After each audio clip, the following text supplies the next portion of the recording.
지금부터 제48차 새정치민주연합 정책조정회의를 시작하겠습니다. 먼저 이종걸 원내대표의 모두 발언으로 시작하겠습니다. 국정원 해킹 사건은 국민의 기본권에 정면 도전하는 헌법 행위입니다. 이제 변종 바이러스 메르스와 같은 해킹 프로그램은 실험실 밖으로 나왔습니다. 실험실 밖에 나오기 전에 국정원의 반헌법 행위를 결코 우린 좌수할 수 없고 모든 강력을 기울여서 진상규명하겠습니다. 그래서 그동안 있었던 해킹의 상처들을 복구하도록 하겠습니다. 이제는 실험실 밖에 나온 해킹 프로그램의 슈퍼 전파자는 국정원입니다. 국정원은 그뿐 아니라 메르스의 보건복지부 역할을 하고 있고 메르스의 삼성병원 역할을 하고 있습니다. 보안 금지령을 내렸습니다. 전 국민이 실험실 밖에 나온 메르스와 같은 변종 해킹 바이러스에 노출됐습니다. 더 이상 방치했다가는 메르스와 달리 지역사회 감염을 더 확산시킬 수밖에 없고 이제는 전 국민이 예컨대 어느 중국의 보안업체 뒤에 있는 주체에게 모든 정보가 해킹당하는 위험까지 놓일 수 있게 됐습니다. 그래서 오늘 우리는 우리 당의 최고 전문가이자 이 문제에 관한 정통의 안철수 전 대표님이 특별위원회를 맡으셔서 이에 관한 전반적인 문제와 고민의 방향을 그리고 대책의 방향을 말씀해 주시겠습니다. 네, 다음은 강기정 안철수 국정원 불법 사찰 의혹 진상조사위원장의 발언이 있겠습니다. 국정원 외국 해킹 프로그램을 통한 대국민 사찰 의혹으로 국민의 불안감이 커지고 있습니다. 국정원은 우리 국민을 상대로 그 프로그램을 사용한 적이 없다고 해명하고 있습니다만 해명을 믿는 국민은 많지 않습니다. 오히려 내 컴퓨터, 내 휴대폰을 국정원이 들여다보고 있는 것은 아닌가 걱정하는 국민이 많아지고 있습니다.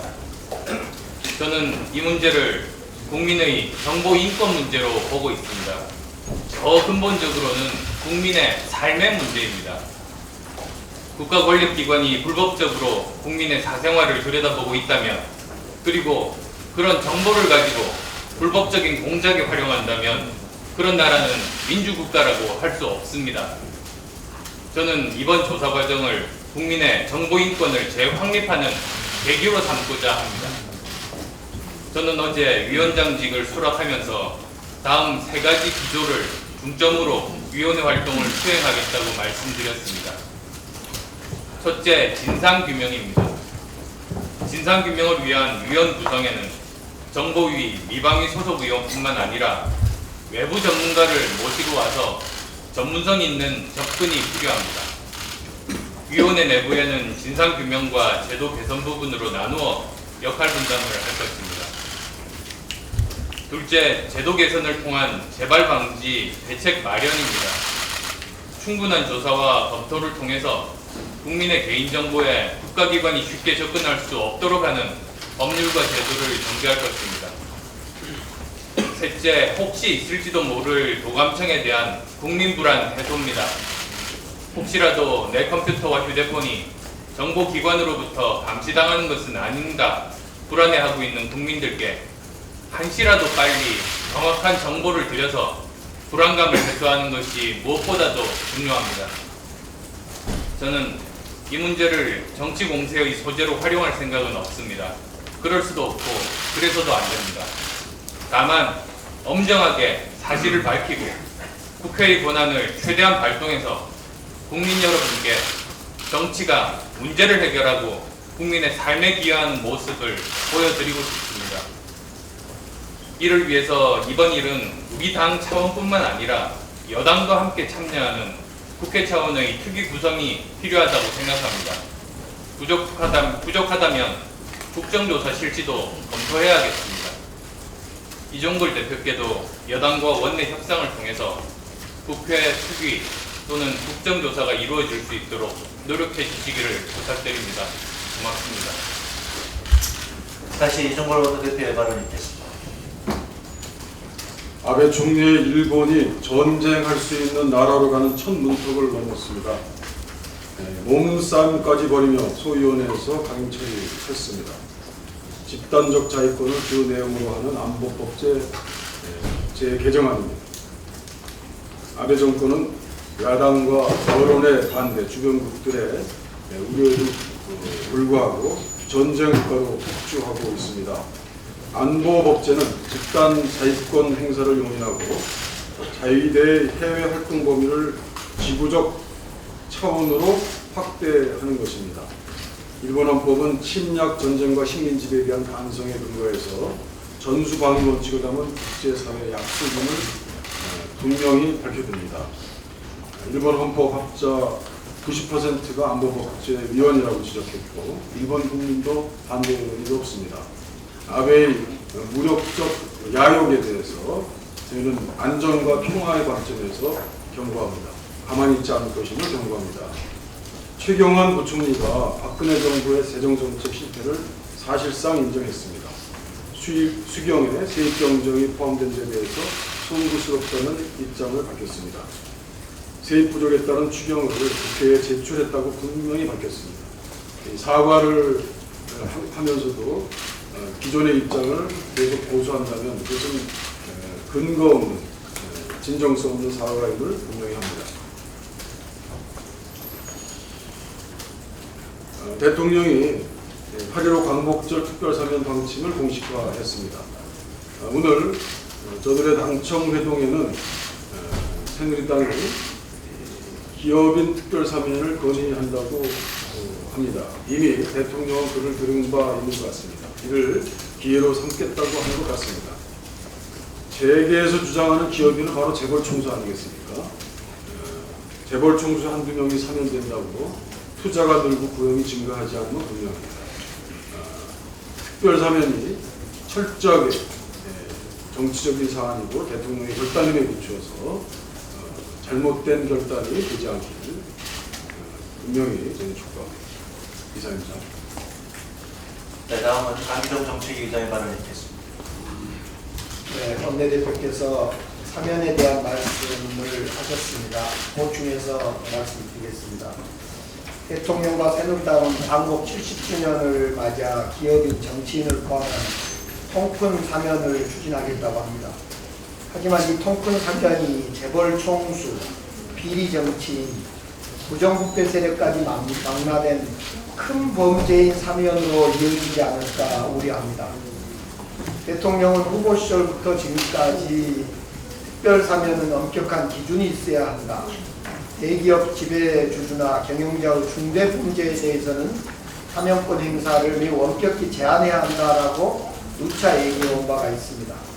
그런 대통령이 갑자기 경제 살리기를 위한 통큰 사면론을 들고 나오는데 지금 경제는 큰 범죄인 몇 명 풀어준다고 해소되지 않습니다.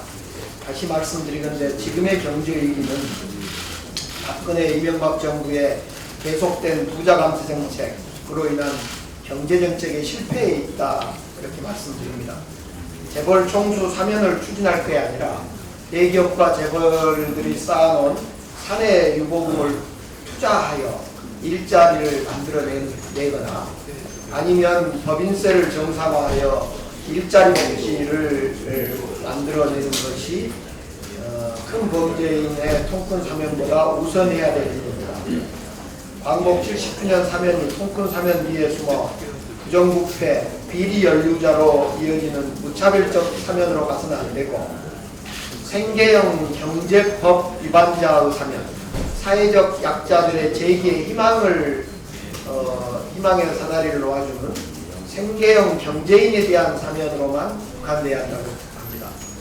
특별히 하나 더 얘기할 것은 2012년 특별사면 당시에도 시장 경제 질서를 위반한 대기업 건설사들의 담합 행위에 대해서는 사면권을 행사하지 않았다는 점을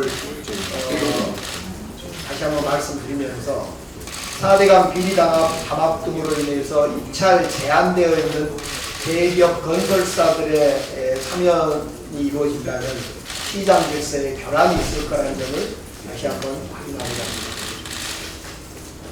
이란이 핵무기 개발을 막기 위한 국제협상에 성과를 내면서 타결되었습니다. 이란은 핵무기화로 가는 것을 막는 비확산 단계의 협상에서 성공했던 거고, 우리 한반도는 북한이 이미 핵실험을 3번씩이나 한 관계로 비핵화가 목표였다는 점에서 사실상 많이 다르긴 합니다. 그러나 결국 힘이나 전쟁이 아닌 외교를 통한 대화와 협상만이 유일한 방법임을 우리 이란 핵협상 과정에서 확인했고, 그런 만큼 지금 정부가 북한을 설득하기 위한 오이사 조치 해제 등의 검토와 더불어 미국이나 중국이 북한 북핵 문제에 적극 나설 수 있도록 외교적인 외교력을 적극 발휘해야 된다는 말씀을 다시 한번 드리면서, 지난번 말씀드렸습니다만 이호 여사의 반국이 예정되어 있는 만큼 박근혜 대통령은 이호 여사의 반국이 민간 차원의 회담을 넘어서서 비공개 공식 접촉으로 활용될 수 있도록 다방면적인 노력과 정성을 다해야 할 것입니다. 네. 다음은 이석현 국회부의장의 말씀이 있겠습니다.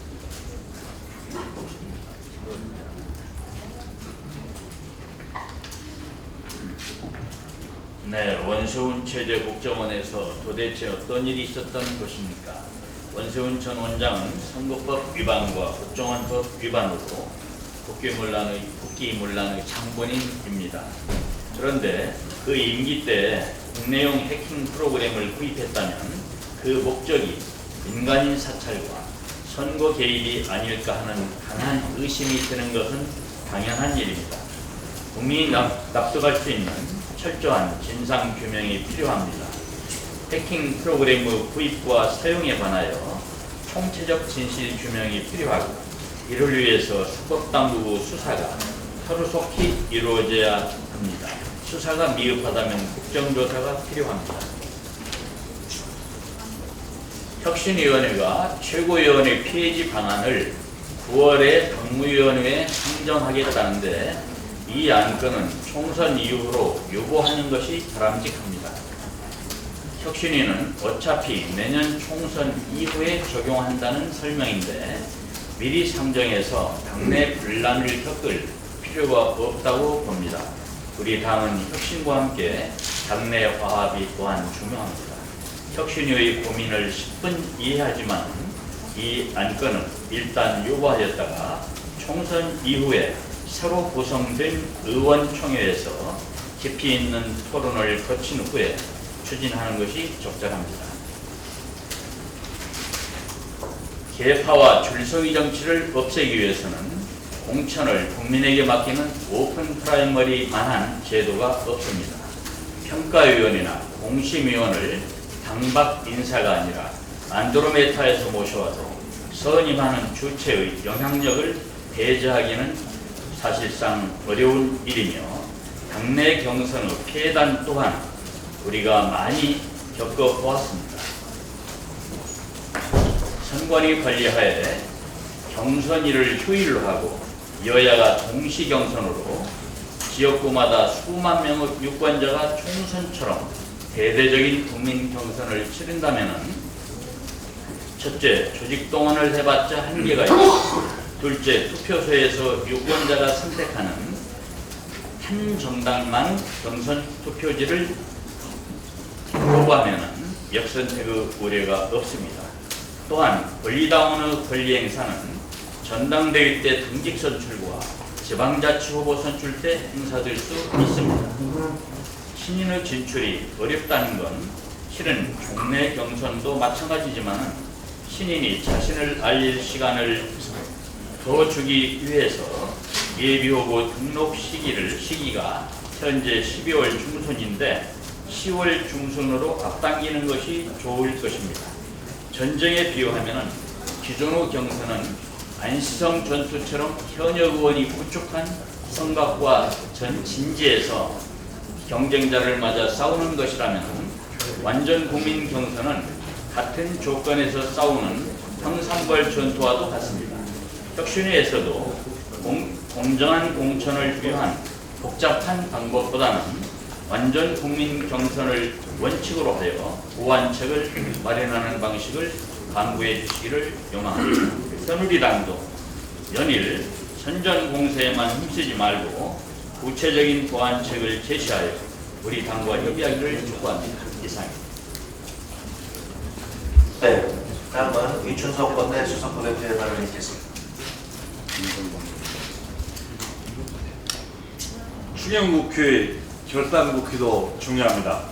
하지만 지금은 국정원 해킹 국회, 사찰 근절 국회가 더 절실히 필요하다고 생각합니다.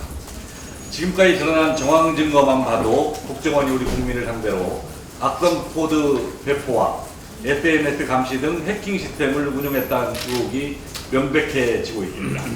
그런데도 대통령과 여당은 묵묵부답입니다. 대통령은 또다시 침묵으로 일관하고 있고 여당은 침묵과 국정원 두들을 거치더니 이제는 정치 공세를 지향하라고 나섰습니다. 청와대와 여당 핸드폰은 죄다 구형 2G폰이라서 국정원 해킹 문제가 안 심각한지 묻고 싶습니다. 국민들만 최첨단을 걷고 있어서 분노를 느낀다는 것인지 또 묻고 싶습니다. 정치 공사라는 말에 단호히 말씀드릴 수 있습니다. 공세하는 것이 원칙이고 규탄하는 것이 할 일입니다. 이런 일에조차 분노하지 못하고 해킹조차 지적하지 못한다면 정치가 왜 필요한 나란 말입니까? 대통령과 여당이야말로 정치 수세와 국정원 비호를 중단하고 집권 여당으로서 책임지는 모습을 보여야 합니다. 홍길동만 있는 것도 아닐 텐데 잘못을 잘못이라고 부르지도 못하는 이유가 도대체 뭡니까? 국정원 국회는 모든 루트를 열어놓아야 합니다. 국회 차원의 사실관계 규명, 국정원에 대한 엄정한 수사, 국정원 개혁과 관련 법률의 개정까지 모든 수단을 열어놓고 국정원의 범죄에 전면으로 대처해야 합니다. 우리 당은 국정원 카톡 해킹 의혹과 관련하여 긴급 현안 질문과 국정조사 특위 구성 및 국정조사 추진 등 모든 방법을 강구해서 국정원에 대한 국민들의 분노와 불신을 해소하도록 최선을 다하겠습니다. 이상입니다. 네, 다음은 신경민 의원의 발언을 듣겠습니다. 네, 지난 14일 국정원 정보위에서 한 걸 좀 설명을 드리고요. 그 사이에 저희들이 좀 밝혀낸 것 몇 가지를 설명을 드리도록 하겠습니다. 지난 14일 정보위 국정원 설명은 두 가지로 요약이 됩니다. 연구 개발용이었고 대북한용이었다. 또 고작 20인용이었다. 그러니 믿어달라는 거였습니다. 그런데 지금 보면은 또 같은 정보위에서는 강신명 경찰청장은 해킹팀과 접촉이 없었다고 증언을 했습니다. 근데 이게 거짓말일 가능성이 지금 며칠 지나지 않았습니다만은 자꾸 이걸 입증하는 증거들이 나타나고 있습니다. 우선 원세훈이라는 사람이 2012년을 전후해서 했던 행적을 볼 때 총선과 대선 직전에 해킹 프로그램을 들여와서 대북용이라고 한다면 이를 믿을 사람이 대한민국에 하나도 없을 것입니다. 그리고 이 해킹 프로그램은 어느 날 갑자기 공격용으로 둔갑을 했습니다. 그동안 대북 사이버 추적과 방어를 강조해왔던 국정원 방침에서 크게 벗어납니다. 그리고 공개된 핸드폰의 IP를 일부 분석해보면 이미 국내용 SKT 핸드폰 이미 증명되고 있습니다. 국정원장의 거짓말이 자꾸 입증이 되면서 우리 국민의 사이버 안전은 세월호처럼 허물어져가고 있다고 볼 수 있습니다. 또 고작 20인용이라는 설명은 프로그램 기능을 대폭 줄임으로써 이해를 오도하고 호도하면서 사태를 축소하려는 의도를 지니고 있습니다. 프로그램 사용권 20개는 한 번에 볼 수 있는 것이 20개라는 말이지 실제로는 20개 곱하기 1000인지 만인지 10만인지 알 길이 없습니다. 이걸 설명을 해줘야 될 것입니다. 셋째, 국정원이 관심을 가진 해킹 기능과 첨부 파일은 대국용이 아니라 내국인이나 한국인만을 겨냥하고 있습니다. 왜 국정원은 북한의 PC인 삼지연 그리고 핸드폰인 아리랑의 운영체계에는 관심을 한 번도 보이지 않는지 알 길이 없습니다. 맛집, 떡볶이집, 메르스 이런 미끼 파일로 대북 공작을 했다면 이런 어수룩한 정보기관이 세상에 어디가 있습니까? 세금이 아까울 지경입니다. 믿어달라는 호소를 국정원이라면 믿을 것입니까? 넷째, 경찰청은 해킹 프로그램을 사기 위해서 이미 드러난 대로 12년 7월 나나테크와 접촉하기 만 1년 전인 11년 7월 인포맥스라는 회사에 KS 김과 접촉을 했다는 메일을 어제 확인했습니다. 이게 바로 그 메일입니다. 제가 보여드리도록 하겠습니다. 이 메일을 읽어보면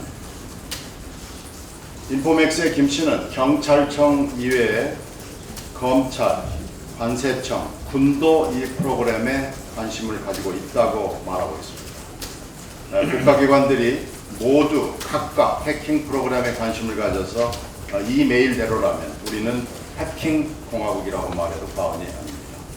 특히 강 청장은 해킹이 위법이라고 공식으로 말한 데 대해서 책임을 져야 할 것입니다. 물론 거짓말에도 책임을 져야 할 것입니다.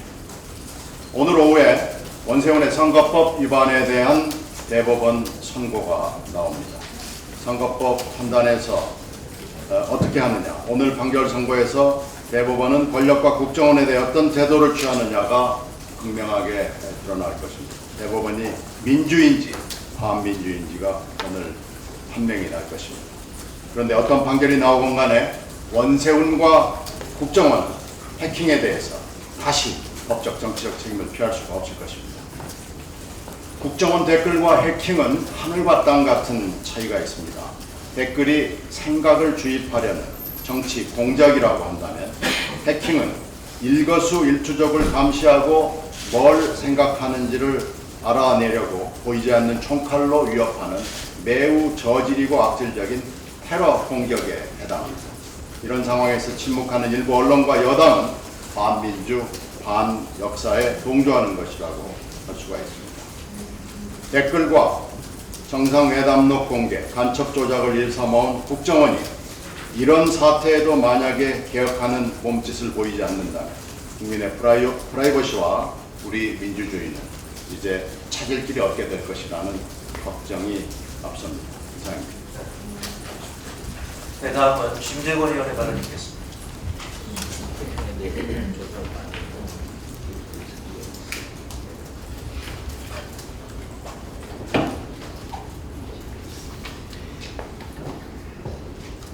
우리 당 주한미군 탄저균 미 비밀 반입사건 대책위원회 위원장 심재권 의원입니다. 탄저균 비밀 반입사건이 발생한 지 2달을 다가오고 있습니다.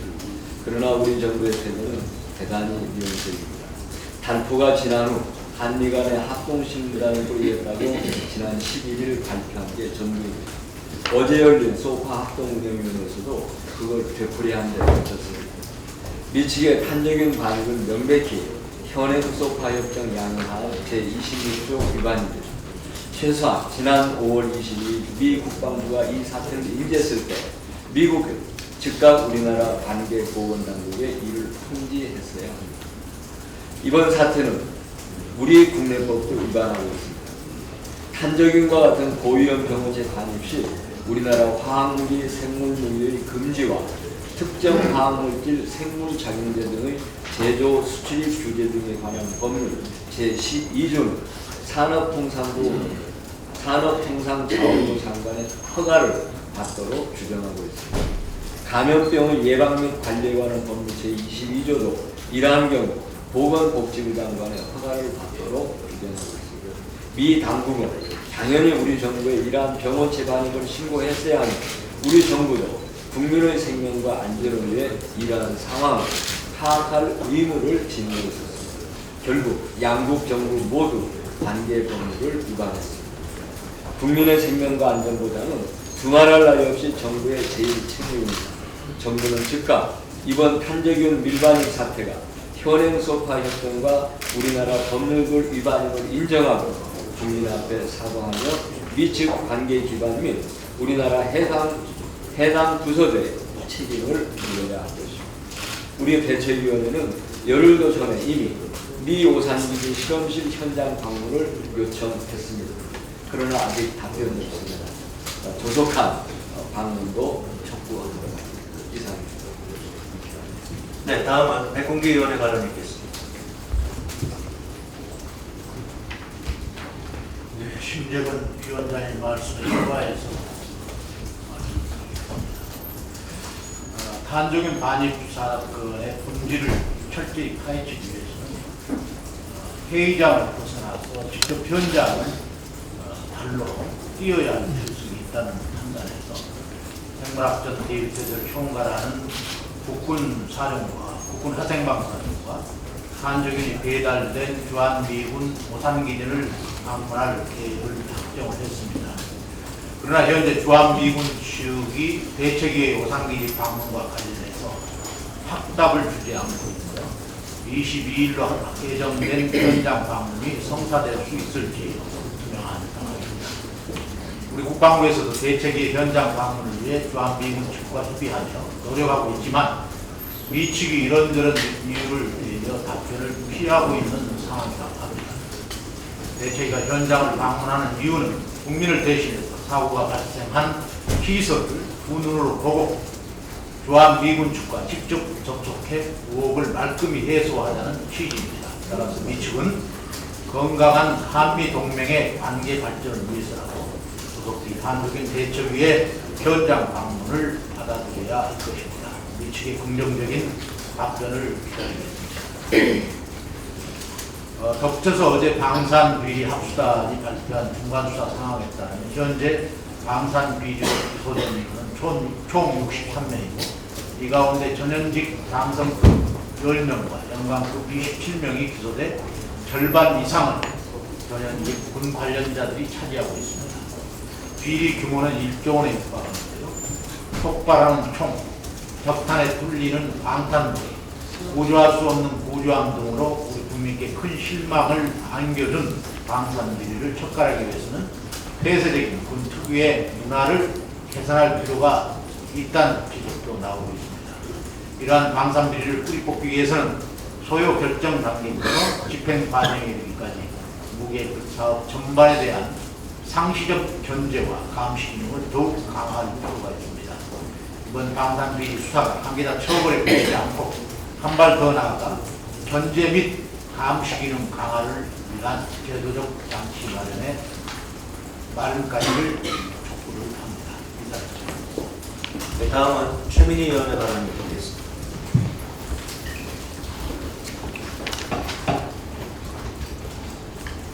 지금 우리 공영방송은 어디에 계신 겁니까? 저는 지난 국정원 댓글 사건보다 더 엄청난 헌법 위반, 사생활 보호헌법 위반 사건이 터졌는데 우리 공영방송이 지금 뭐 하고 있는지 믿지 않을 수가 없습니다. 이 사건이 터지고 7월 10일부터 공영방송이 아닌 JTBC가 방송을 시작했습니다. JTBC가 계속해서 이 관련 사안을 추적할 때 7월 13일까지 우리 지상파 방송 전체는 이 사안에 대해 침묵했습니다. 7월 14일, 7월 15일 JTBC가 6곡지로 심층 보도를 하는 가운데서도 KBS 2건, MBC 1건, SBS 1건, 7월 15일도 마찬가지였습니다. 그나마 지상파 방송 중에서 이 사안을 가지고 특종을 한 것은 공영방송이 아닌 민영 SBS였습니다. 도대체 우리 공영방송을 두어야 할 이유가 어디 있습니까? 언론은, 방송은 민주주의의 제4부, 국민의 눈과 귀, 입이 되어야 될 기관입니다. KBS 수십 년 이상 이야기하고 계시죠. 늘 BBC와 비교합니다. 영국의 BBC가 만약에 영국의 첩보기관이 이런 해킹 프로그램을 심어서 국내 사찰을 했다는 의혹이 제기됐을 때 7월 14일 2건, 7월 15일 1건 이렇게 보도하고 끝났을까요? 앞으로 KBS와 공영 MBC 입에서 BBC라는 이름 듣고 싶지 않습니다. 게다가 내용은 더 문제인데요. KBS, MBC 보도 태도 보면 국정원 입장을 단순 받아쓰기, 새누리당 입장 대변하기, 거기에 야당 살짝 끼워넣기 정도입니다. 앞으로 저희 당이 이 사안에 대해서 하나하나 철저히 파헤칠 때 과연 우리의 공영방송이 어떻게 보도할지 지켜보겠습니다. JTBC가 공영방송 같은 이 기막힌 현실 어떻게 해야 될까요? 이상입니다. 지금쯤이면 세월호 참사 진상규명을 위한 활동이 본격적으로 진행되고 아울러서 우리 사회를 어떻게 바꾸면 안전사회로 만들 수 있을 것인지 다양한 사회적 논의와 실천이 전개되었어야 할 때입니다. 그러나 유감스럽게도 지금 현재까지도 세월호 참사 진상규명 활동은 시작조차 못하고 있습니다. 특조위원들이 임명장을 받은 지 6개월이 되어가도록 정부는 횟수부 예비비 8천만 원만을 배정한 채 신청한 예산을 전혀 배정하지 않고 있습니다. 특조위원은 현재 볼펜 하나 살 돈도 없다고 합니다. 정부는 시행령과 인원 미구성 핑계를 대면서 계속 예산 배정을 미루고 있습니다. 여야 합의로 통과된 특별법상의 합법적인 기부에 예산 배정도 차지 않고 이러저러한 핑계를 대며 계속 미루고 있는 정부의 행태에 대해서 정상적인 특조위 활동을 방해함으로써 세월호 참사의 진상을 은폐하려는 것은 아닌지 많은 국민들이 의심하고 있습니다. 지난주 국회 농해수산위에서는 여야 합의로 특조위 예산 배정을 조건으로 해양수산부 추경예산 전액 삭감한 바 있습니다. 이 결정은 오늘부터 열리게 되는 예결위 추경안 심의 과정에서도 유효합니다. 특조위가 정상적으로 진상규명에 나설 수 있도록 정부는 즉시 적절한 예산을 편성하고 바로 집행해야 합니다. 특히 심각한 문제는 정부가 인원 미구성을 핑계로 예산 배정을 미루고 있는 상황에서 직원 채용이란 재청권을 가지고 있는 특조위의 새누리당 추천위원인 조대환 부위원장이 지난달부터 무단 결근하다가 급기야 사의를 표명하고 특조위 해체를 주장했습니다. 정부와 여당 추천위원이 합작해서 특조위 활동을 방해하고 있는 형국이라 하겠습니다. 조대환 부위원장을 추천한 새누리당도 이 대열에 동참하고 있는 것인지 묻지 않을 수 없습니다. 정부와 여당은 세월호 참사에 대한 진상규명 의무를 가지고 있습니다. 참사의 진실을 밝힐 책임이 있습니다. 정부 여당은 특조위가 정상적인 활동에 매진할 수 있도록 빨리 협조해야 합니다. 감사합니다. 오늘 대법원은 역사의 기록 앞에 서 있습니다. 최근 국정원이 2012년 대선 당시 무차별적으로 여론 동태를 살피고 조직적으로 대선에 개입한 정황을 보이는 추가 정황이 등장하고 있습니다. 원세훈 전 국정원장 시절 불법 도박성이 가능한 해킹 프로그램을 구입했다는 사실을 국정원이 시인하고 있고요. 국정원의 불법 해킹 프로그램 중에는 국정원의 대선 개입 정황이 확인되지 않는다는 1심의 판단을 반박하고 국정원의 대선 개입을 인정하는 고등법원 판단에 대해서 추가 증거로 될 것입니다. 불법 해킹 프로그램 공유 및 운영을 원세훈이 지시했다는 이병우 국정원장의 진술은 원세훈의 대선 개입 지시가 확인되지 않는다는 1심의 판단을 반박하고 대선 개입 지시를 인정한 고등법원 판단에 대한 추가 증거가 될 수 있습니다. 다시 한번 2심의 공직선거법 무죄 판결이 명백히 잘못된 판결이었으며 고등법원의 판결이 사실의 기초에서 진실에 근접하고 있음을 확인하고 있습니다. 지난 6월 김용판의 대선 불법 개입 수사 사건의 중간 수사 브리핑 행위에 최종적으로 무죄가 내려졌을 때 참담함을 느꼈습니다. 그러나 국정원의 불법 행위에 대한 모든 사실이 밝혀졌을 때 어느 누구도 감히 진실을 숨기지 못할 것이라고 굳게 믿었습니다. 오늘 대법원의 판결이 진실로 가는 길을 열어주기를 간절히 믿습니다. 더불어 우리 당은 국정원 불법 사찰 진상조사위원회를 꾸리고 국정원 해킹 프로그램 구입건에 대한 의혹을 철저히 밝힐 것임을 다시 한번 약속드립니다.